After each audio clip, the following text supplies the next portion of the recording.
খুবের press conference শেষে যাওয়ার সময় হয়তো রাগ রাগ করেছিলেন, বলেছিলেন যে ওয়ার্ল্ড কাপে ক্যাপ্টেন থাকি কিনা দেখেন, এখন কি মনে করবেন? শুনুন, আমি জানি না এই কথাটা কেন আসছে, আমি তো প্রেসে বলিনি, রাইট? সো না না না, এরকম কোনো কিছু না। এটা একটা বিশাল রোল, বিশাল দায়িত্ব। এটা যে কোনো মানুষ যে কোনো সময় ছাড়তে পারে না, এবং কোনো ক্রিকেট প্লেয়ারই এই জিনিসটা করবে না। ইনফ্যাক্ট আমিও করব না। এতদিন ধরে একটা টিমকে এই জায়গাটা টানছি, এই জায়গায় নিয়ে আসছি, টিমটাকে গোছানো হয়েছে। সো প্রত্যেকটা প্লেয়ারের একটা স্বপ্ন থাকে ওয়ার্ল্ড কাপ ইভেন্ট। সো ওই জায়গা থেকে বলবো যে না, কখনো এই জিনিস হবে না।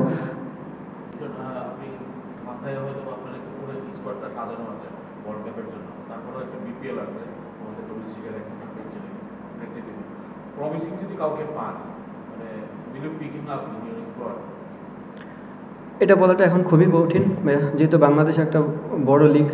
কোনো প্লেয়ার যদি এক্সট্রাঅর্ডিনারি ক্রিকেট খেলে, অবশ্যই তার জন্য জায়গা ওপেন স্টিল। কারণ আপনি প্লেয়ার চুজ করবেন কীভাবে? পারফরমেন্স দিয়ে তো চুজ করবেন। But at the same time আপনাকে এটাও বুঝতে হবে যে যে প্লেয়ারটা পারফর্ম করতেছে তার কি টিমে জায়গা হবে কি না। কারণ টিমের যদি প্লেয়ারটা ওই জায়গায় যদি পারফর্ম করে থাকে, আপনি তো পারফর্ম করা প্লেয়ারকে বাদ দিতে পারবেন না।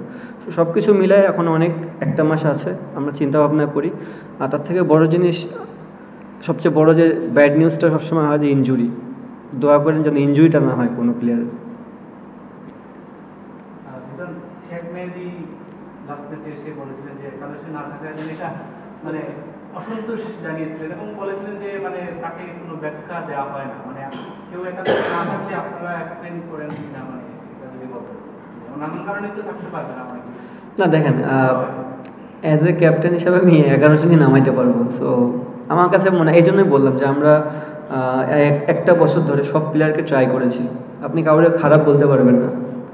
শেখ মেহেদী আমাদের match winner, same goes to নাসুমের ক্ষেত্রেও কিন্তু নাসুমও ম্যাচ উইনার, আবার রিশাদও ম্যাচ উইনার। সো যখন আমি দেখবো যে দুটো স্পিন খেলাতে হবে, তো ওই জায়গাটা টাফ কল। সামটাইমস আমার পারফর্ম করা প্লেয়াররা বাদ পড়ে, বাট তারাও অ্যাকসেপ্ট করে নেয় এই জিনিসটা।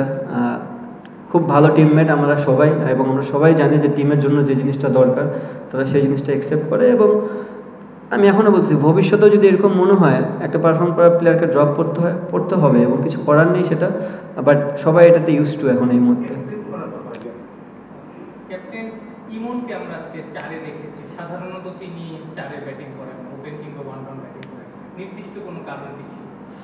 নির্দিষ্ট কারণ দেখেন, আমরা সাইফকে অনেকবারই ওপেন চারে ট্রাই করেছি। সো ওয়াই নট, আমরা চিন্তা করলাম যে ইমনকে একটু করে দেখি। কারণ একটা জায়গায় ফিক্সড হলে আপনার গেমটা একরকম চলবে, বাট আপনি যদি ডিফারেন্ট রোলে খেলেন, তাহলে আপনার কখনো সেকেন্ড থট আসবে না যে আপনি এই পরিস্থিতিতে পড়েন নাই, বা ওই চিন্তাধারাতে আসবেন, নেগেটিভ কোনো চিন্তা আসবে না।